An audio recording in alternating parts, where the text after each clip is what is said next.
بسم اللہ الرحمن الرحیم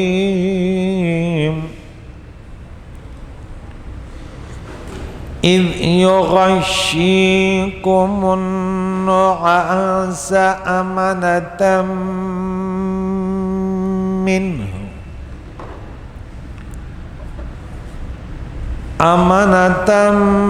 منه وينزل عليكم من السماء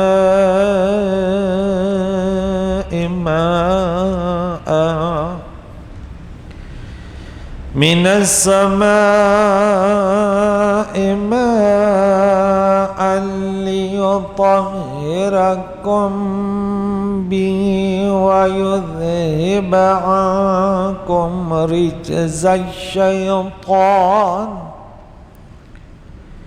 رجز الشيطان وليربط على قلوبكم ويثبت به الأقدام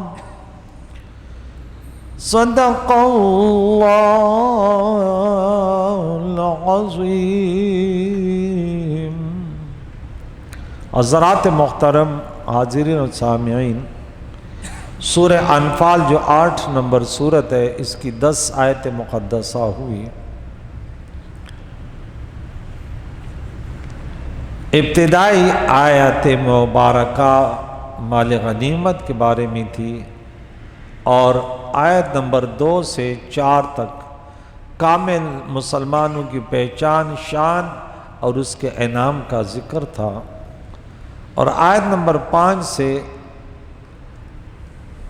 جنگ بدر کا واقعہ شروع ہے۔ اسلام کا پہلا معرکہ، کہ اس سے پہلے مسلمانوں کے لیے جہاد کا حکم نہیں تھا۔ مدینہ طیبہ میں دوسری ہجری میں کافروں کے ساتھ یہ پہلا معرکہ ہے۔ گزشتہ درس میں یہ ہوا کہ جب میدان میدان بدر میں پہنچے، ادھر تعداد انتہائی زیادہ، ادھر 2 گھوڑے تو وہاں 100 گھوڑے ہیں، یہاں اگر 70 اونٹ ہیں تو وہاں 700 اونٹ ہیں، یہاں اگر 313 افراد ہیں تو وہاں 950 ہزار کے لگ بھگ افراد ہیں۔ تو رب کریم کے پیارے نبی ہمارے آقا مولا نے دعائیں کی۔ رب فرماتے اللہ نے تمہاری دعا قبول فرمائی اور فرمائے میں تمہاری مدد 1000 فرشتوں سے جو قطار کے ساتھ آئیں گے میدان جنگ میں، اور یہ اللہ تعالیٰ نے ایک خوشخبری مسلمانوں کے لیے بنائی کہ تاکہ ان کے دل اس کے ذریعے مطمئن ہوں، اور یہ مدد صرف اللہ کے طرف سے تھی جو غالب اور حکمت والے ہیں۔ مزید اس واقعے کو آگے رب کریم نے اس طریقے سے بیان، اس پیارے انداز سے کہ اے محبوب وہ وقت یاد کرو اذ واذکر یا محمد علیہ السلام یغشیکم النعاس امنة منہ، جب اس سے اللہ تعالیٰ نے تمہیں اونگ سے گھیر دیا۔ نعاس اونگ، ایک گہری نیند ہے اور ایک اونگ ہے۔ یہ اونگ جو تھی یہ چین کی تھی، امنتاً چین کی اونگ، مینو اللہ کے طرف سے، وَيُنَزِّلُ عَلَيْكُم مِّنَ السَّمَاءِ مَاءً، اور آسمان سے تم پر پانی برسا، یعنی رحمت کی بارش برسائی۔ لِيُطَهِّرَكُم بِهِ، تاکہ ظاہری ستھرائی آپ کی ہو جائے، کیونکہ عقائد کے اعتبار سے صحابہ کرام تمام کے تمام صاف ستھرے تھے۔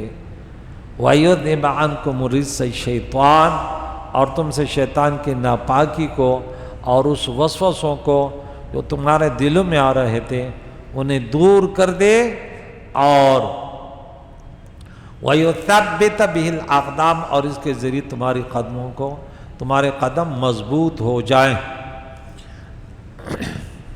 یہاں دیکھیں یہ جو میدان تھا بدر کا، جس سندھ پر اللہ کے پیارے نبی اور صحابہ کرام تھے، یہ ریتیلی زمین تھی جس میں پاؤں پھنستے تھے، ریت اڑ رہی تھی۔ اس وقت شیطان نے بڑی کوشش کی کہ تم اگر حق پر ہوتے تو یہ نہ ہوتا، یہ نہ ہوتا۔ وہ دیکھے پانی پر قبضہ کیا، ان کی زمین سب ہے۔ یہ وہ واقعہ ہے کہ جنگ بدر میں مسلمان قدرتی طور پر اونگ رہتے ایسے، اور منافق پریشان تھے۔ معلوم ہوا کہ جہاد میں، مناظرے میں اونگ اللہ کی رحمت ہے کہ یہ اطمینان قلب ہے اور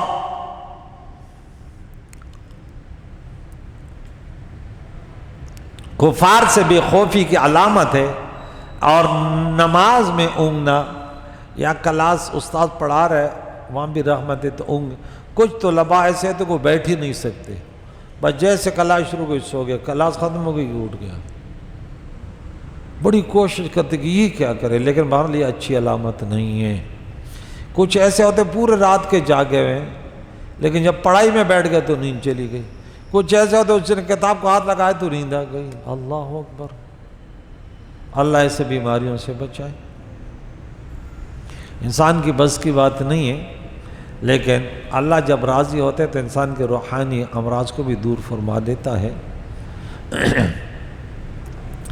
اور اس موقع پر اللہ تعالیٰ نے رحمت کی بارش برسائی کہ تم اس پانی سے وضو اور غسل کر سکو، کیونکہ مسلمان جس جانب بدر میں تھے، میدان بدر میں، جو مدینہ طیبہ سے 120 کلومیٹر کے فاصلے پر تھا، اس طرف پانی کی بہت تنگی تھی۔ بعض مفسرین نے فرمایا کہ طہارت سے مراد بے وضو ہونا ہے اور کہ اس کو دور کر دے، اور رجز شیطان سے مراد جو ہے بے غسلی، کہ غسل کر لیں، یعنی احتلام ہے، کیونکہ وہاں بھی پانی نہیں تو کیا کرتے ہیں انسان، کیونکہ یہ احتلام جو ہے یہ شیطان کے اثر سے ہوتا ہے۔ اس سے انبیاء علیہ السلام محفوظ ہوتے ہیں، ان کے وہ بڑے شانوں والے ہوتے ہیں۔ تو اس ناپاکی سے وسوسہ مراد ہے، نہ کہ بدعقیدی، کیونکہ صحابہ بدعقیدہ نہیں ہو سکتے۔ معلوم ہوا کہ بنی اسرائیل کے لیے سکینہ تابوت آیا تھا، اور مسلمانوں کے لیے ڈائریکٹ اللہ کی طرف سے فرشتے اور اللہ کی رحمت آئی۔ اچھا، بنی اسرائیل جب صحیح تھے، جب دوسرے پارے کے اینڈ میں ہم نے واقعہ پڑھا، کم من فئۃ قلیلۃ غلبت فئۃ کثیرۃ باذن اللہ، آیت نمبر 249 غالباً، تو اس میں بھی بنی اسرائیل 313 تھے، اور ادھر اس کے لشکر بہت زیادہ تھے۔ اور یہاں بھی کہ جب انسان رائے راست پہ ہوتا ہے تو اللہ کا قانون یہ ہے کہ اب اپنے بندوں کی مدد کرتا ہے۔ وہاں اپنے دور میں انی فضلتکم علی العالمین جب پٹلی سے اترے تو پھر بنی اسرائیل کے رکھے وباء بغضب علی غضب، پھر اوپر نیچے اللہ کے غضب میں گرفتار ہوئے۔ پھر دنیا کے بدترین لوگ بلے، جب وہ دنیا پرستی میں، پھر قواریت میں، اور پھر اللہ کی بندگی انہوں نے چھوڑ دی، تو پھر یہ ان کا رزلٹ ان کو ملا۔ تو کہتے ہیں گما دی ہم نے جو اسلاف سے میراث پائی تھی، سریا سے زمین پہ سما نے ہم کو دے مارا۔ تو جو قابل ہیں تو ہم شان کئی دیتے ہیں، پھر شہادتیں بھی ملتی ہیں، کامیابی بھی ملتی ہیں، اور دشمن پر غلبہ بھی ملتا ہے۔ وَلَا تَهِنُوا وَلَا تَحْزَنُوا وَأَنْتُمُ الْأَعْلَوْنَ إِن كُنتُم مُؤْمِنِينَ۔ اگر مومن ہو، جملہ شرطیہ جزائیہ ہے، تو پھر تم ہی اعلیٰ و بالا رہو گے، مغلوب نہیں ہوگے۔ لیکن اگر مومن نہیں ہو، برائے رام، میں آج بچوں کو پڑھا رہا تھا، یہ مومن کی بات آئی تو میں نے بولا بچوں یہ سبق آپ یاد رکھیں، آپ قرآن پڑھیں اس کو۔ اللہ تعالیٰ فرماتے جو لوگ ہلاک ہو جاتے ہیں نا، دور ہو جاتے ہیں، تو یہ قرآن میں تدبر نہیں کرتے، بس یہ کہتے ہیں بس ہم سنی قرآن کو برکت کے لیے بھی پڑھتے ہیں، دم درود کے لیے بھی پڑھتے ہیں، لیکن مقصود وہ نہیں ہے۔ قرآن سے مقصود جو ہے وہ ہے عمل، عقیدہ، نظریہ۔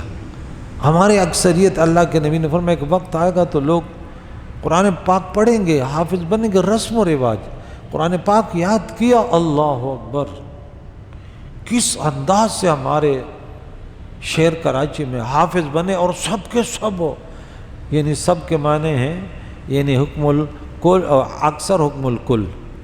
میرے محلے میں جتنے حافظ ہیں، مجھے دکھ ہو، یہاں پہ میں نے مدرسے کے لیے اعلان کیا کہ رات عشاء کے بعد 2 گھنٹے کا مدرسہ لگاتا ہوں، جتنے حافظ بھٹک گئے، بے نمازی بن گئے، داڑیاں اڑا دی، قرآن بھول گئے، ان کے لیے دوبارہ ایک موقع ہے۔ لوگ یوں میں دیکھ رہے ہیں کہ اب تو ہم نے دنیا کمانی، اس وقت تو دنیا نہیں کما سکتے، ماں باپ کے لیے ایک نام ہوا کہ بس حافظ بن گئے۔ حفظ صرف نہیں ہے، ہم پورے حدیث اس کے بارے میں پڑھتے ہیں، من قرأ القرآن وعمل بما فیہ، اس کے بعد البس والدہ تاجا یوم القیامت ودعوہ احسن من دعوہ الشمس۔ تو اس پر آپ کا کیا گمان ہے کہ جس کے گھر میں خود سورج اتر آئے، اس کی ایک ایک وہ جو اس میں جو لال و جواہر ہوں گے اس تاج میں، وہ سورج کی روشنی سے زیادہ۔ لیکن وہ حضرت علی کرم اللہ سے بھی اس طرح حدیث ہے کہ من قرأ القرآن ثم استظہر، الکلمات اس طرح ہیں کہ قرآن کو پڑھا پھر اس کو یاد رکھا، اس کے حلال کو حلال، حرام کو حلال جانا، اس کے بعد اپنے فیملی کی کتنے لوگوں کو جنت جہنم سے نکال کے جنت میں لے جائے گا۔ تو بچوں کو یہ والی آیت میں نے پڑھی، آپ لوگ بھی یاد کر لیں کہ آپ مسلمان ہیں، یہ تو دعویٰ ہے، دعوے سے کچھ نہیں۔ دعویٰ تو بہت لوگ کرتے ہیں، یہ منافقین نے بھی دعویٰ کیا تھا۔ وَمِنَ النَّاسِ مَن يَقُولُ آمَنَّا بِاللَّهِ وَبِالْيَوْمِ الْآخِرِ وَمَا هُم بِمُؤْمِنِينَ۔ حافظ صاحب کہاں پہ دعویٰ کیا؟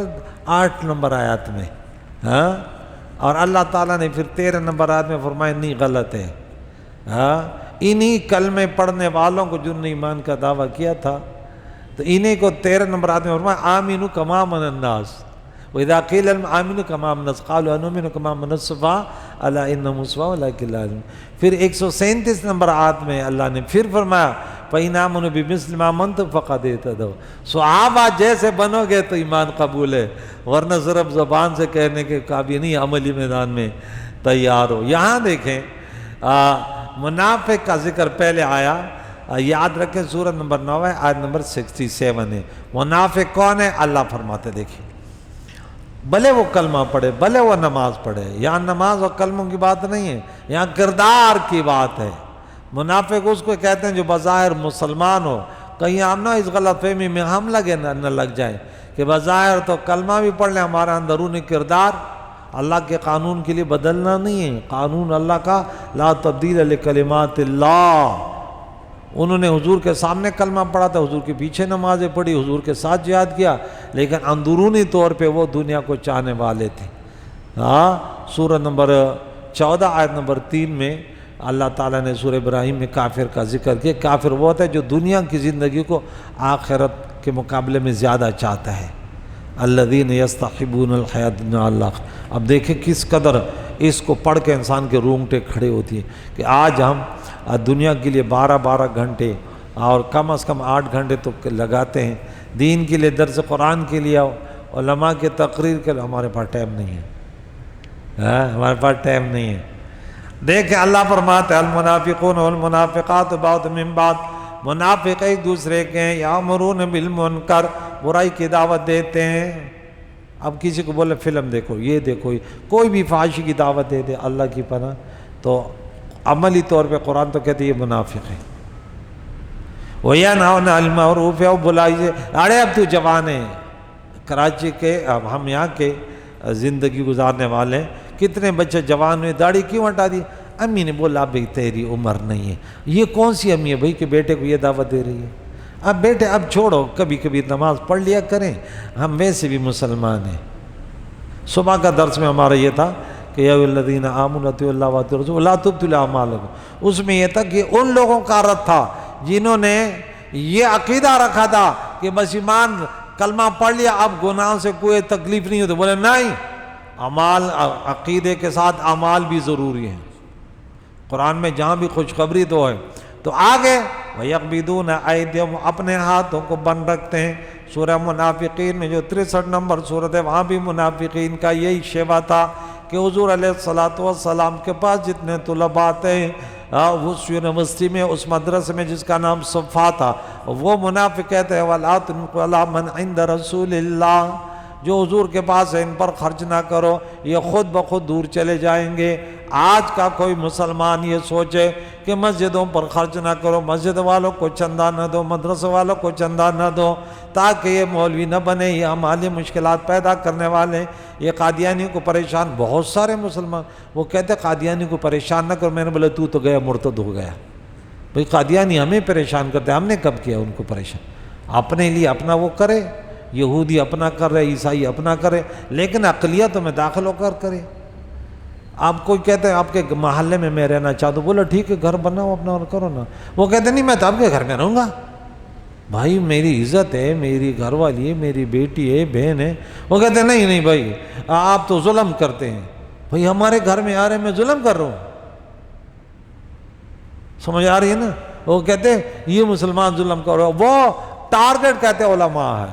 قادیانی اب بھی کہتے پاکستان کے مولویوں ان کو کنٹرول کرنا. میں نے بولا یہ رسول اللہ کے سچے غلام ہیں، یہ ملک نبی کے نام پہ بنا تو اب نظر کرم ہے، اور یہ انشاءاللہ قادیانی کو ٹھکانے پہنچائیں گے انشاءاللہ. تو یہ اپنے ہاتھ کو عدم انفاق سے کہنا ہے. اور یہ اللہ کو بھول گئے، یعنی اللہ کی بندگی کو، رسول اللہ کی غلامی کو. اللہ انہیں بھول گیا. کیا مقصد؟ اللہ تو اس سے پاک ہے، اپنی رحمتوں سے دور کر دیا. اور یہی فاسق ہیں، کافر ہیں. اللہ نے ان منافقین مرد عورتوں سے اور کافروں سے جہنم کے آگ کا وعدہ کہ اس میں ہمیشہ رہیں گے. ان کے لیے کافی ہے، ان کے اوپر اللہ کی لعنت ہے، ان کے لیے قائم رہنے والا عذاب ہے. پھر یہاں پہ آگے مسلمان کی تعریف ہے والمؤمنون والمؤمنات اولیاء والمؤمنون والمؤمنات بعضهم اولیاء بعض. یہ اس کے اپوزٹ ہے. یامرون بالمعروف وینہون عن المنکر ویقیمون الصلاۃ ویؤتون الزکاۃ ویطیعون اللہ ورسولہ اولئک سیرحمهم اللہ. ان پہ اللہ کرم فرمائے کہ جنت اپنا دیدار حضور کا پڑوس.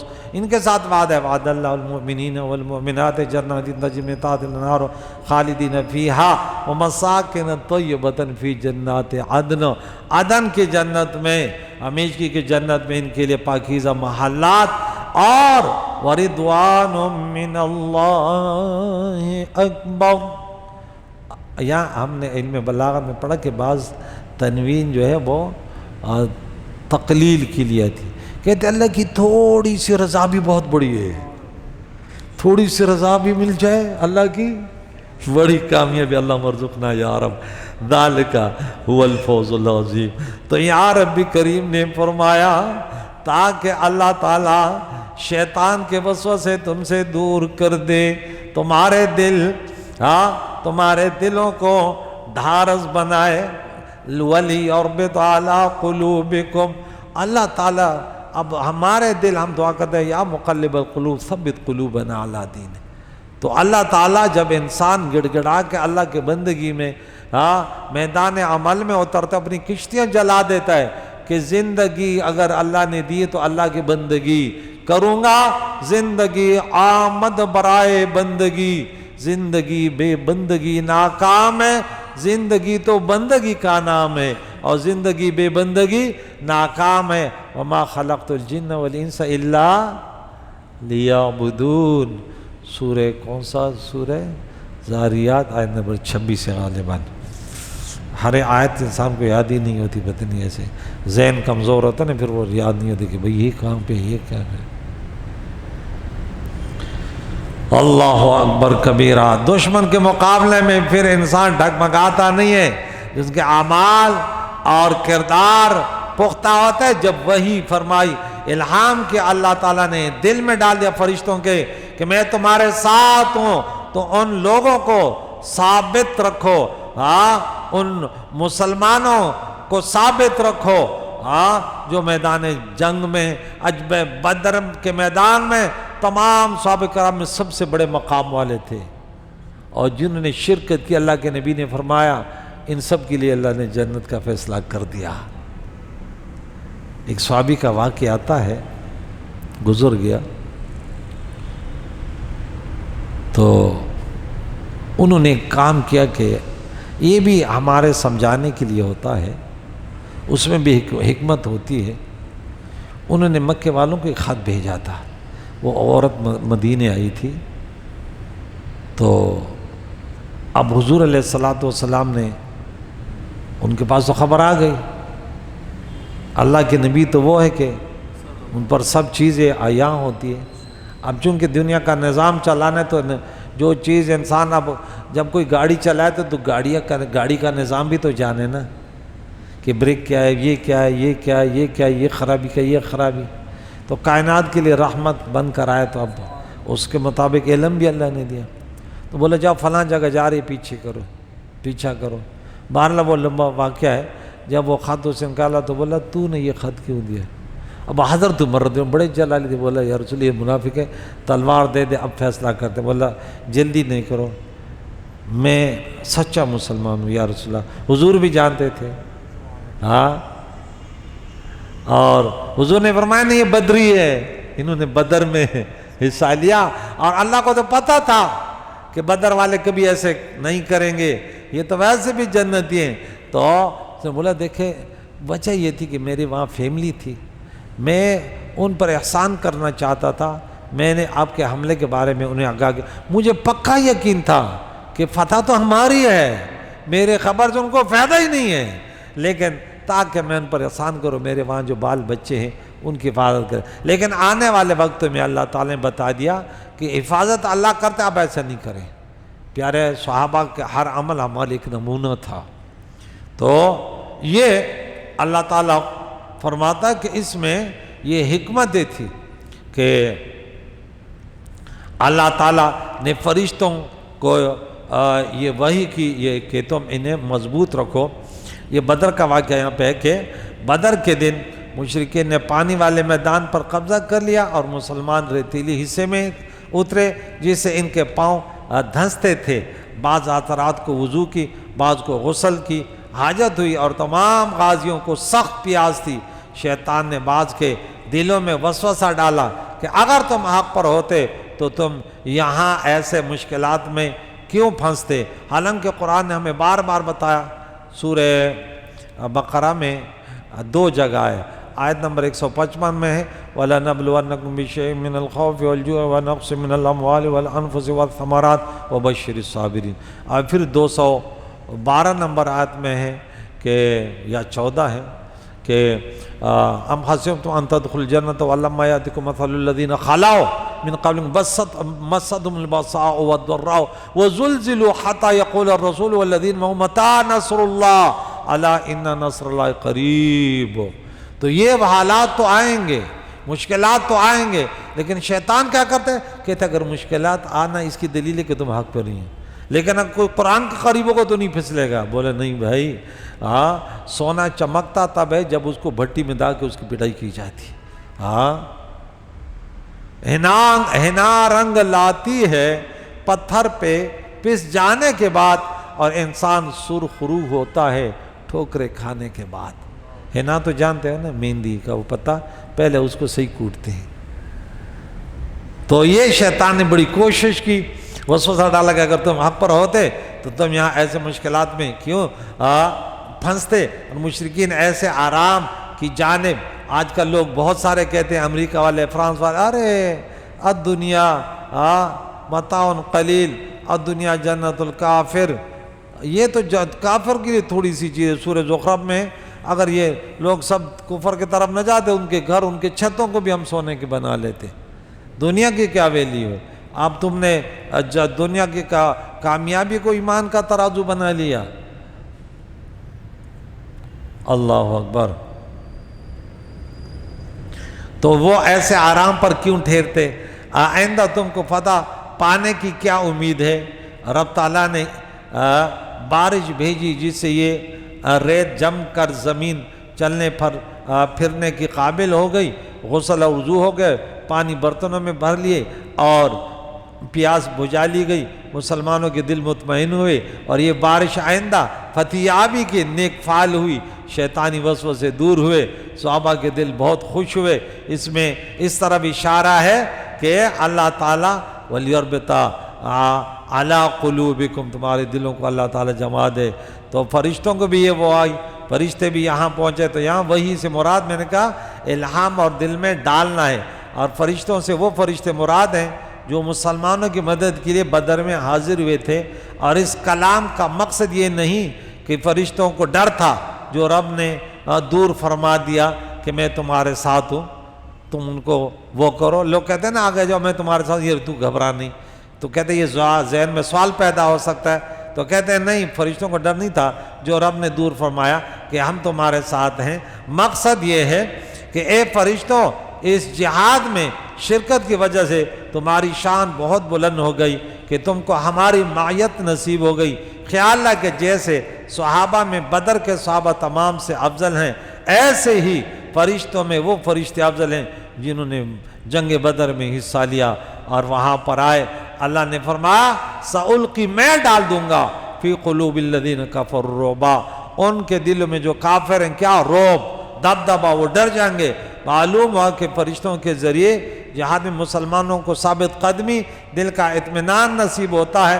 ایسے حضور علیہ السلام کے وسیلے سے اللہ کی نعمت، تمام نعمتیں ملتی ہے۔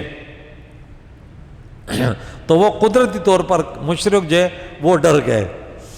معلوم ہے کہ اللہ تعالیٰ کے فضل سے مومن کے دل میں کفار کا خوف نہیں آتا، بلکہ کفار کو مومن کی ہیبت ہوتی ہے، کیونکہ وہ تو سمجھتا مر گیا تو جہنم میں گیا۔ مسلمان کہتے موت تو میری آ ہی نہیں رہی۔ سورہ نمبر 2 آیت نمبر 154 میں وَلَا تَقُولُوا لِمَنْ يُقْتَلُ فِي سَبِيلِ اللَّهِ أَمْوَاتٌ، سورہ نمبر 3 آیت نمبر 69 میں ہے کہ وَلَا تَحْسَبَنَّ الَّذِينَ قُتِلُوا فِي سَبِيلِ اللَّهِ أَمْوَاتٌ بَلْ أَحْيَاءٌ عِندَ رَبِّهِمْ يُرْزَقُونَ ہے۔ تو اللہ کریم نے فرمایا فَاضْرِبُوا، مارو فوق العنان کے گردنوں پر، وَاضْرِبُوا مِنْهُمْ كُلَّ بَنَانٍ، اور ان کے ہر جوڑ کو، ایک ایک پور کو جوڑ سے الگ کر دو تاکہ انہیں یہ سزا ملے۔ یہ سزا ان کی وجہ کل بتائیں گے انشاءاللہ کہ یہ سزا ان کو کیوں ملی۔ کافروں کو یہ ذلت، دنیا میں اگر ذلت نہ بھی ملے، بھلے وہ دنیا میں پوری زندگی، فرعون نے 450 سال تک سر کا درد بھی نہیں پایا، لیکن اب ہمیشہ عذاب میں مبتلا ہے۔ مسلمان مشکلاتوں میں، تکلیفوں میں، لیکن یہ امتحان ہے۔ اس کے بعد قبر اس کا جنت کا باغیچہ ہوگا، محشر کے میدان میں عرش کے سائے میں ہوگا، حضور علیہ السلام کے پیارے ہاتھوں سے حوض کوثر کا پانی نصیب ہوگا، پلڑا میزان بھاری ہوگا، پل صراط خطرناک پل، اس پر امن سے گزرنا ہوگا۔ ارے جنت میں اللہ کا دیدار، رسول اللہ اور اللہ کے پیاروں کا پڑوس اور ان کی ہم نشینی ہوگی۔ اللہم ارزقنا یا رب بفضلک و بکرمک ارحم الراحمین، صلی اللہ علیہ وسلم محمد و صحبہ اجمعین برحمتک۔